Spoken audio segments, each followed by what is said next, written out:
And we'll give it like 3 seconds to make sure it's buffered up.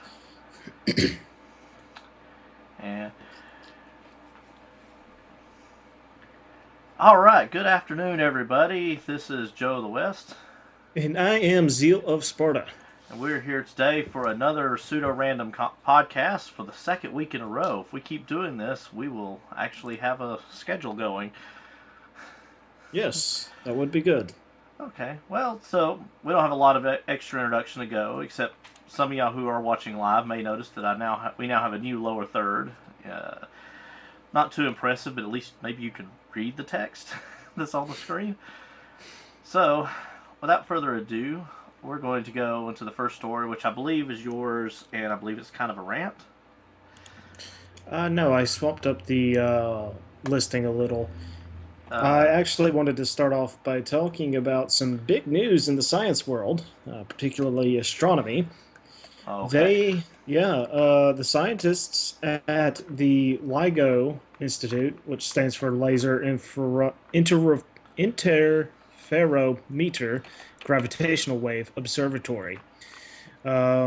They discovered some gravitational waves on February the 11th that were generated by two massive black holes colliding with each other. It was quite interesting. Apparently, those two black holes, the size of 29 and 36 times the sun, mass-wise, spun and spun and spun, and eventually collided and bent space and time, effectively. Huh. Or at least LIGO thinks so. And this is the first evidence of Albert Einstein's um, uh, prediction that he made 100 years ago about his theory of general relativity. So it was pretty interesting. I wanted to list that in today's podcast. Okay. Yeah. So I didn't get to read a lot about this story because, well, I didn't get to list the stories until now. But I did hear about this. I think they were talking about it on Twitter a good bit a couple of days ago. Uh, so yeah, I will say this about the general relativity theory. That's one of the fundamental theories in science that we've just basically been assumed to be correct, because if it doesn't work, a lot of the a lot of the stuff that we've observed in the universe doesn't work. Uh, but yeah, this is a bit above my head, but it's kind of cool. I mean, especially if you can start observing space time. This almost sounds like science fiction going through the article a little bit, but you know. Yes, and this is something that scientists around the world are going to work on as they set up new installations in different continents in different countries. Right. But right now, there's only like one, maybe two installations, and one of them happened to detect this a couple of days ago. So we may get more as the next few years come along and the new installations are operable. Well, that So either way, that's going to be really cool. I'm kind of excited to see where this ends up, but like I said, there's not a lot I can say about it and talk intelligently on it. yeah, So, it's one of those things that it could be a whole new world, no pun intended, a whole of new possibilities. world.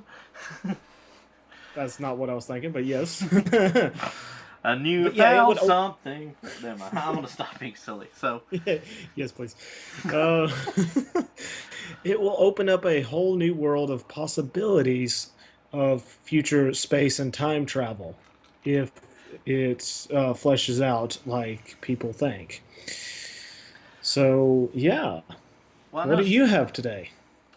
Well, my first story, uh, nowhere near as scientific or intelligent, but we're gonna go see a Halloween movie. Or not a Halloween. Jeez, Louise. It could be a Halloween movie, but no, we're gonna go see a Valentine's Day movie. We're gonna go watch Deadpool tomorrow, and so I thought I'd talk about the trailer. Um, it's You're got one of taking have to see Deadpool. Interesting. yeah. Um, I'll play the trailer in the background while we're talking. I'll keep the volume down. From what I can see, it's definitely not going to be it's not going to be a family film for sure. Have you seen? Have you seen the previews? I've heard about Deadpool for a few months now. I think it was Black Nerd Comedy that first spoke about it. Right.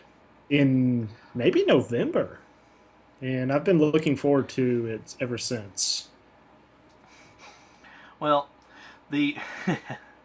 sorry, I'm distracted by the trailer. But anyway, basically the little bit of story, which I knew nothing about Deadpool until, basically this trailer, and the fact that he was in the Wolverine Origins movie, is he was a special force operative that was given some kind of treatment, and it basically made him immortal, but he could still be injured. So injuries are permanent looking. I mean, so he's all scarred up and everything. That's why he wears the mask, because his face is all screwed up. So yeah, anyway. So I think it's going to be interesting, because not just because of that aspect, but because there's a lot of innuendo. So it's going to be kind of funny, I think. Oh, okay. And plus it works out because my wife actually is the one that suggested it. So if we go and it's terrible, she can't. Well, no, I'm not gonna say that, but she can't be mad because I pushed her into going to this movie instead of another one. But it does have one of my favorite X-Men in it, Colossus. I don't know why he's one of my favorites, but he's basically just the giant metal dude. And in some version of the comics, he's just a giant dude that's muscular, like a bodybuilder, but actually strong, not just you know what I'm saying? Yeah. Like, what's the word I'm looking for? Preternaturally. But anyway, so I mean that's all I had to say on that. But yeah, it's something that sounds interesting. It's like you said, I did not know much about Deadpool until I saw something on YouTube about him, and that was from Black Nerd Comedy's comments. But yeah, it'd be interesting to see a different superhero in the light, and it's more comedy based, so I'm interested in that. Yeah, so I think he's playing the role of the anti-hero. He's not really a superhero, but he's not directly he's got superpowers. He's not evil, but he's not good. So, all right, so we'll close that out, and I think the next story is yours about a computer case. Yes, let's open that up. I saw this about an hour ago, actually. So when we mentioned months ago that we sometimes do the stories minutes before the podcast, we were serious apparently. Well, sometimes life dictates that happens. Right. I do want to apologize if anybody was wanting to watch us live, because my work called and apparently they don't have audio in one of the rooms at the university I work at. So there you go. And then when they called me, they weren't even at the university, so I couldn't help them troubleshoot. So I don't know what they were expecting me to do. Don't you just love that? Yeah.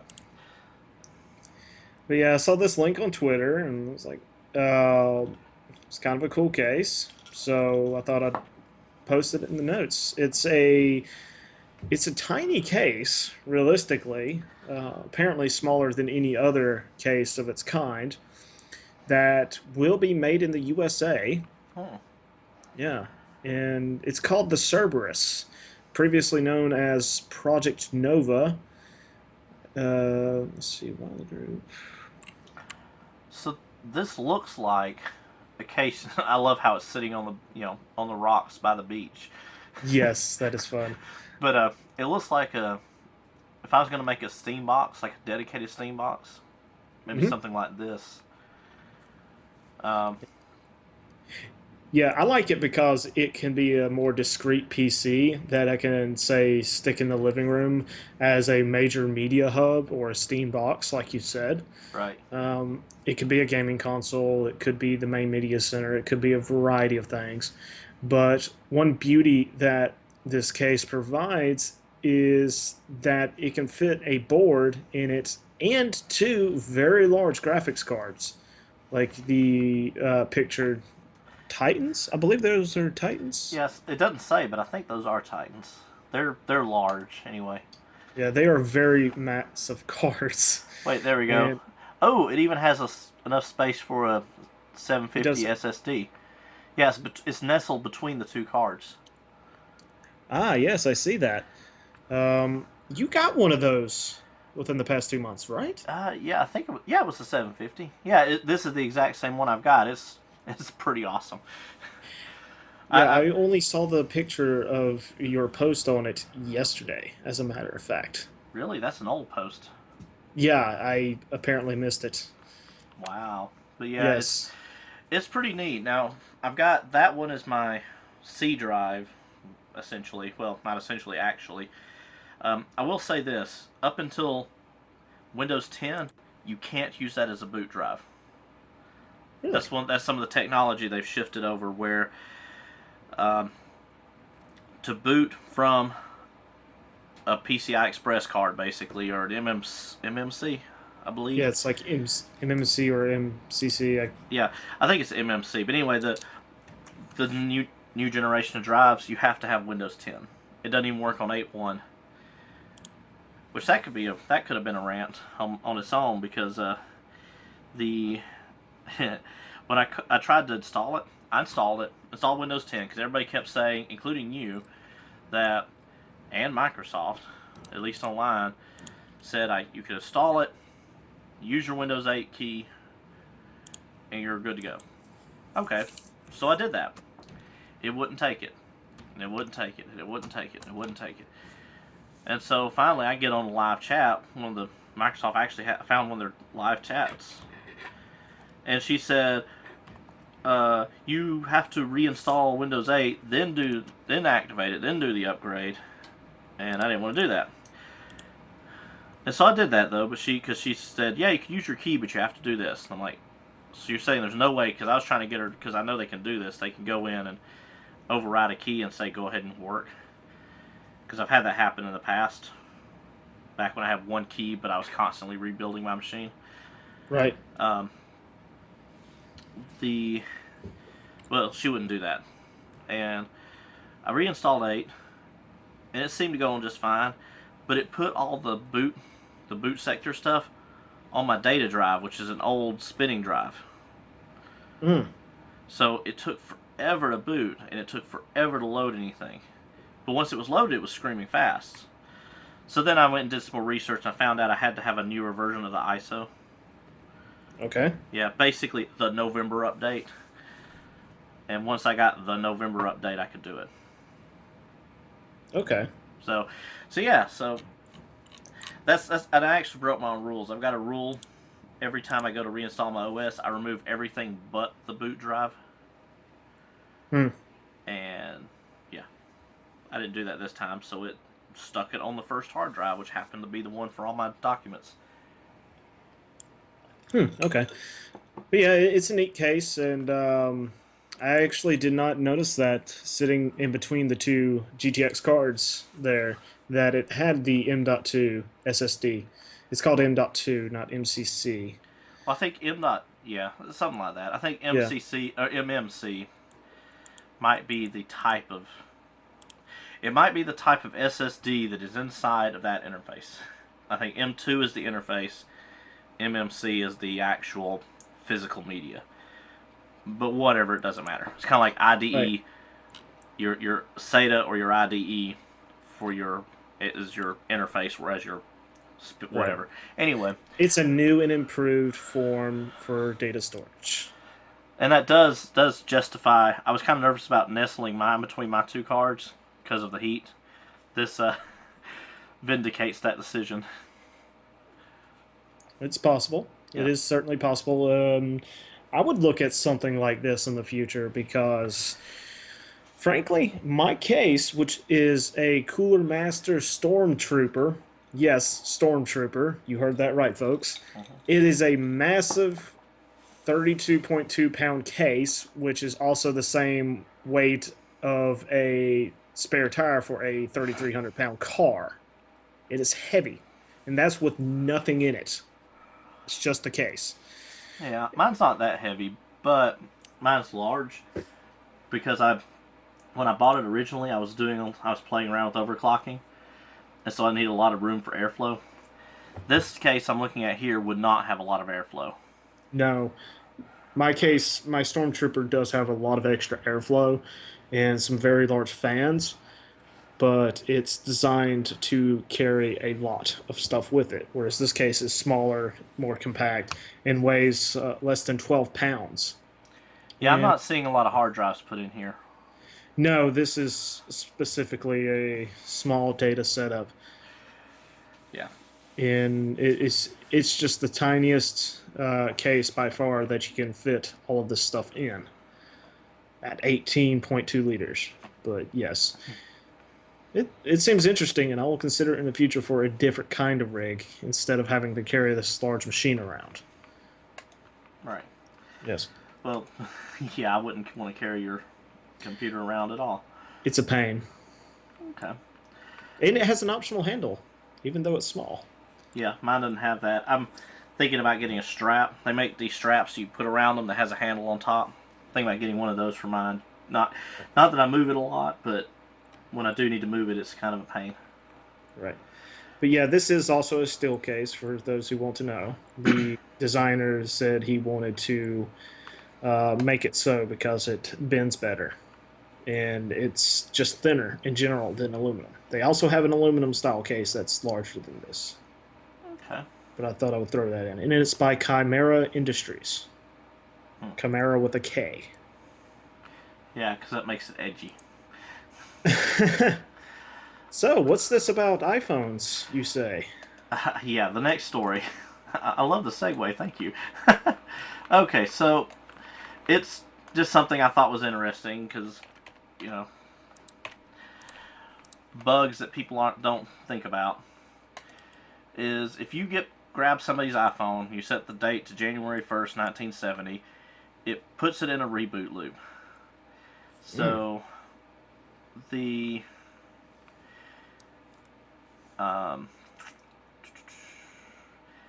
yeah, I was double checking something, make sure I was correct on the information.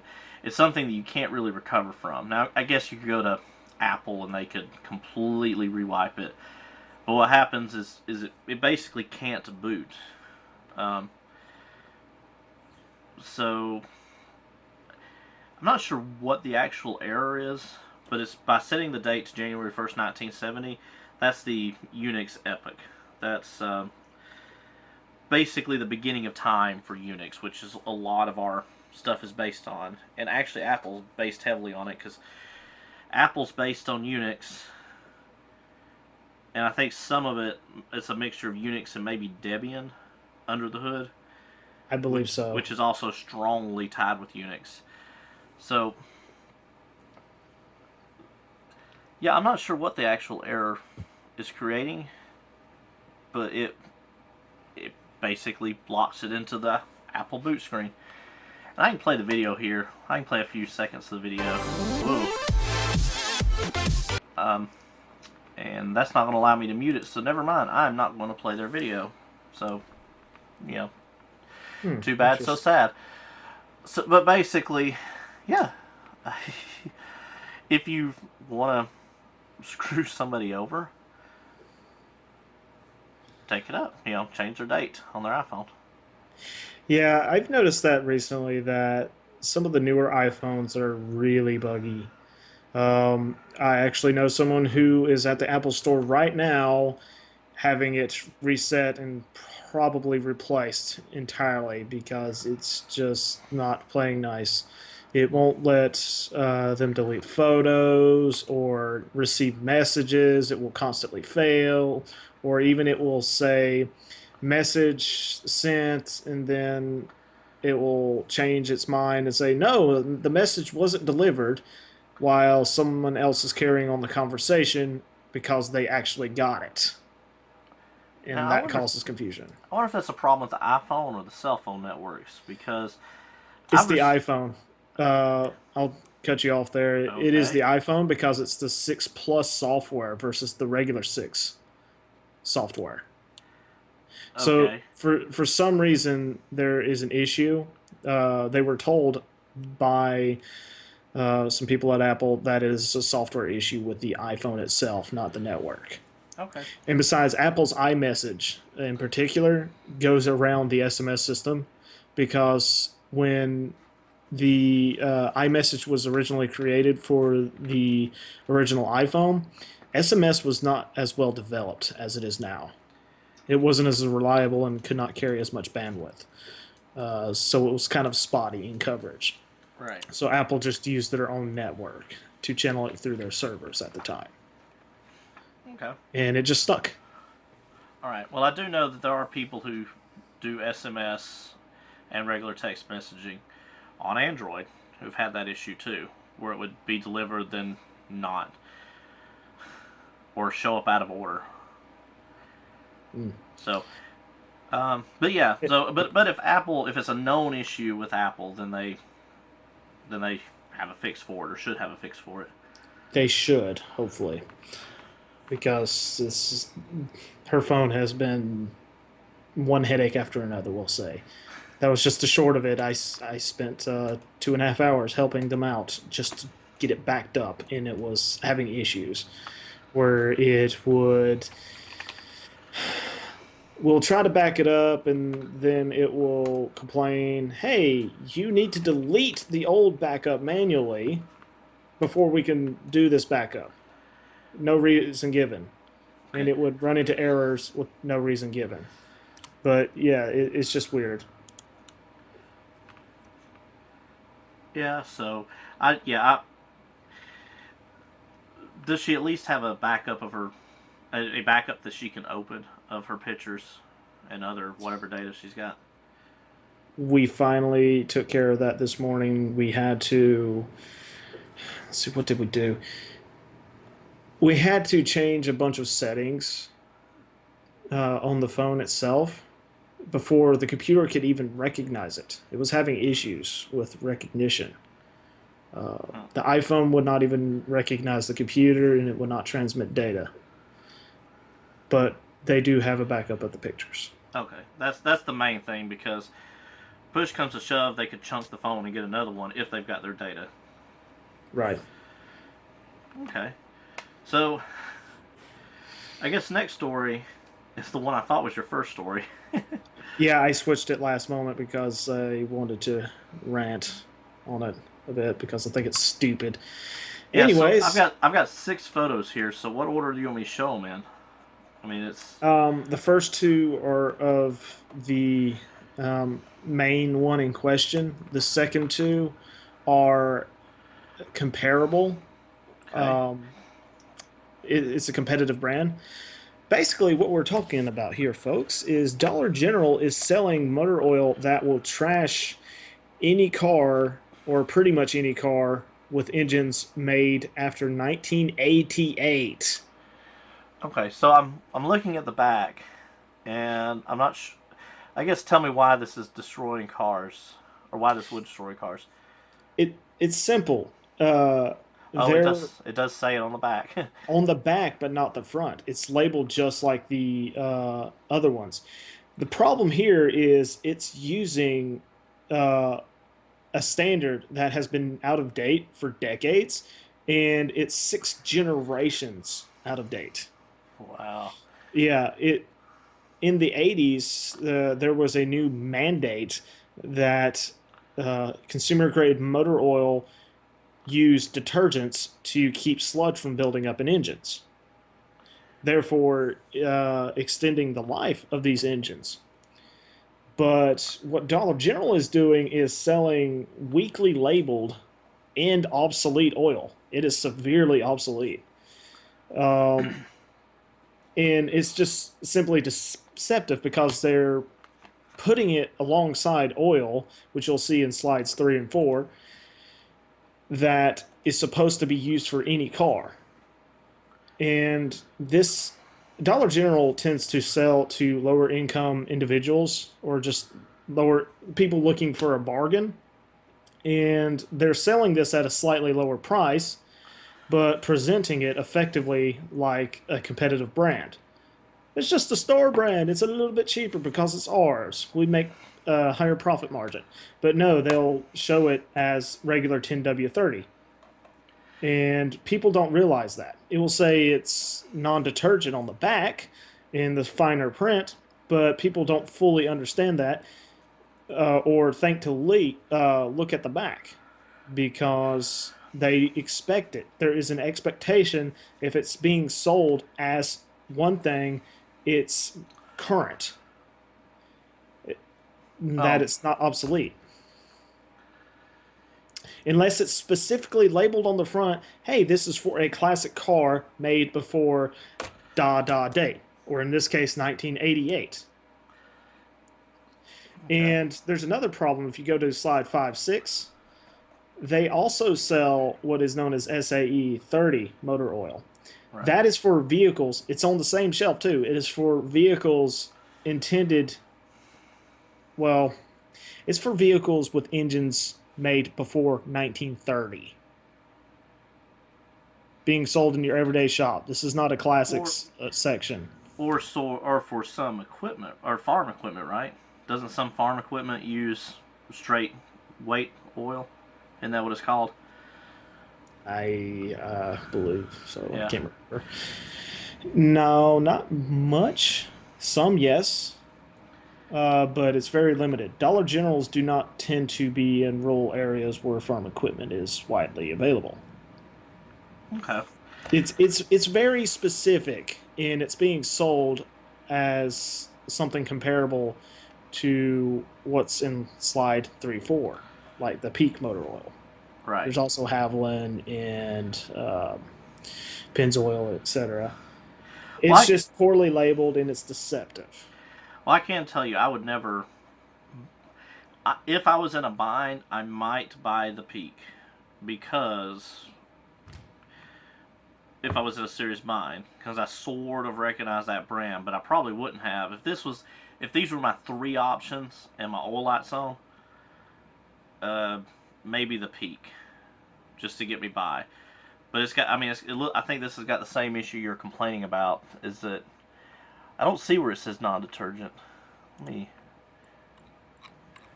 see, not on the front. Performance without compromise. Oh, it says on the back, API service SF, which is the old standard. And oh yeah. Nobody really is expected to know what SF is. It's a standard guideline for the manufacturer. The SAE 10W30 motor oil is an all-season, multi-viscosity, heavy-duty detergent motor oil recommended for gas engines in older model cars and trucks. Okay. This oil provides oxidation stability, anti-wear performance, and protection against deposits, rust, and corrosion. Now, the thing is, that's not on the front. It's listed as 10W30, just regular 10W30. Right. No, I agree. This will confuse a lot of people. It's kind of like at our AutoZone, you can buy Type F transmission fluid, which literally stands for Ford. But you don't want to buy that for anything. And I'm sure if I was to walk up to the counter with it, they would say something. Right. It uses a different standard than, say, Toyota or GM. Well, and also Ford doesn't use Type F anymore. They all use Mercon V. Thank you, that one. Yeah. So yeah, I mean it's deceptive. I understand, and I'm with you. Well, what are you gonna do? They may technically get away with some of it because it's in supposed fine print on the back, but when you go to pick up oil, your car says you need SAE 10W30, and it says 10W30 on the front and SAE 10W30 on the back. just like the peak motor oil. Now with But this, the thing okay, is, it's not the same. Your car is not going to say, "Hey, you need to pick up um, SA 10W30 with this specific standard." A lot of cars do not say that. well, and I believe that. So, what would happen if if I was in the case? Because I'm imagining I'm not going to Dollar General to buy my oil change supplies. I'm just not doing it. That's not happening. But like I said, I could imagine that I'm driving out through the country or I'm driving out wherever. My oil light flashes on. I'm stopping at the first place I can find, which is usually a grocery store or a convenience store. But if it's a Dollar General and I picked one of these up and I poured it in my car, then I drove it and got an oil change, a week or two later, would that actually tear up my car? I've heard of some stories where it would tear it up over the course of 1,000 miles, and a lot of people drive Right. several hundred miles a week. Um, it may damage it sooner depending on the condition of the car, and a lot of people when they drive, the use case scenario I would see for someone dropping into a Dollar General is if they live near enough to one and they need to pour oil into their older car once in a while. The thing is, the average age for a car is about 11 years old. The thing is, this oil is intended for cars more than 28 years old. There's not that many of them out there. It's sold as the more commodity line of oil. Right. It's for something that's common, which is most cars. Dollar General has said, well, there are millions of cars out there that could use this oil, but that's a cop out considering there's many, many, many millions of cars on the Right. road that are newer than 1988. I'll have a truck that could use this, except it's Yeah, overheated and cracked and not ever going to move again. that's a special case vehicle because it's a truck and trucks tend to be older because they're utilitarian, Right. and it's just not a common occurrence for this. It should not be that available. It should be the modern standard. There's no real excuse for them to be 6 generations behind unless they were selling it as classic car motor oil. Right. And I'm with you 100%. I'm just trying to. I hate using the word devil's advocate, but because The negative it, implications. well, and there's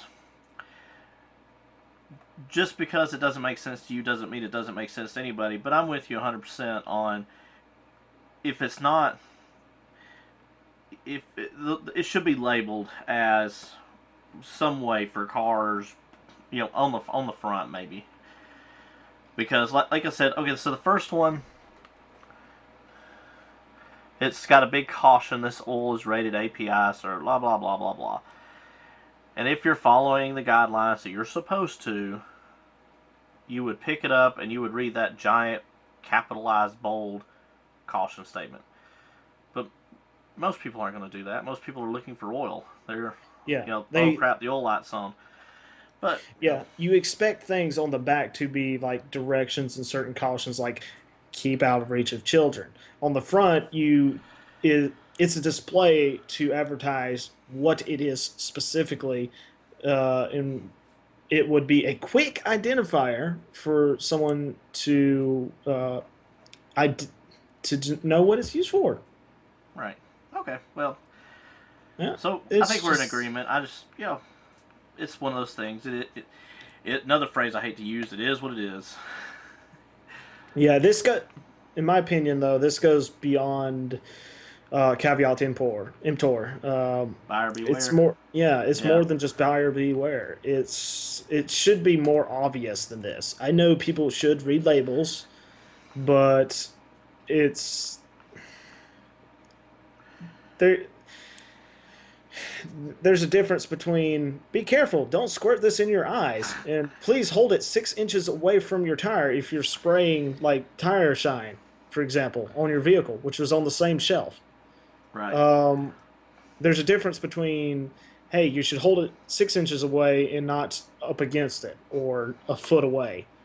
It's just general guidelines and precautions, not, hey, this might kill your engine. And Dollar General is facing a number of lawsuits from people who have tried this on their vehicles but did not realize it will heavily damage it. Simply saying that it is not suitable for use in those vehicles does not say, hey, this is most likely going to destroy your car's engine. Well, I think the statement "not suitable for use in blah blah blah" is sufficient. I don't think that putting it on the back in the midst of a wall of text is sufficient. No, that's the real issue. Because legally, it's fine that they say that, but they should make it clear and concise on the front for easy identification and reducing the risk of mix-ups.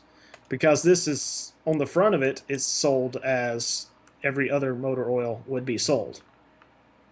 Right. As I provided in the example with the Peak. But they also had another motor oil, just to point this out real quick, that was called SAE 30. Now, that may be more easily identifiable because it's not, say, 10W30, which is 10 weight to 30 weight. Right. It does say non-detergent on it. And once again, it's on the back where its use case would be. It's for engines not built after 1930, back when engines were drastically different. Right. Okay. But that should be labeled as classic motor oil for sure. And the use case is even smaller. All right. Well, yeah. I think before I show my last story, I think we should put the question of the week here, because the last story is not really a story. It's just something cute I wanted to show and let everybody see. So I guess the question of the week that might actually get some traffic is, what are you doing to celebrate the brutal murder of Saint Valentine? Irony. That's what we're celebrating. And that's why I say it's irony. Yep. So no, seriously, what are y'all planning to do this weekend? Or if you're watching us after Valentine's Day, what did you do? Did your spouse like it? Just let us know in the comments below, or tweet us. You can tweet me at JoeoftheWest, and it might actually show up in the show. Or you could tweet ZealofSparta. He's at ZealofSparta. Mm-hmm. And now I'm going to show talking about classic. Well, we weren't talking about classic movies, but just to end the day, nothing beats a T-Rex riding a horse. A T-Rex riding a horse? Oh, yes, this. Have you seen this? No, I have not. I've watched a few seconds, and it looks hilarious. Yeah. So if you do want to watch this, I've watched some of the other stuff. It's actually pretty good.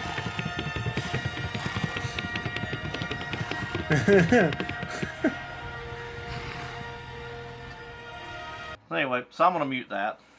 So, just, I think this brings another episode to an end. Is there anything else you wanted to add before we sign off? Other than don't buy your oil from Dollar General? I'll say caveat emptor. Buyer beware. Read all of your labels. And if you want proof, go to your local Dollar General like I did and check the label. It seems ridiculous, but you have to check everything.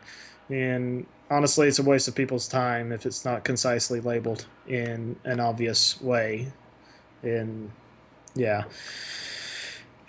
I'm going to get some new YouTube videos up, finally. I had some issues with editing the last one at the end of the video, but it's finally published. Did you want to list that? Or were you planning on listing that? Well, I can put it in the show notes. I've got I've got it as one of the featured videos at the end of one of our other series that we're doing right now, the Would You Rather series. I may leave a link to that playlist in the comments below. But yeah, that's pretty much it. There's nothing else really to discuss. Yeah, it's just, yeah, okay. So, I think we're going to leave it here. This is Joe of the West. And I am Zeal of Sparta. And we will see all of you next week. Bye.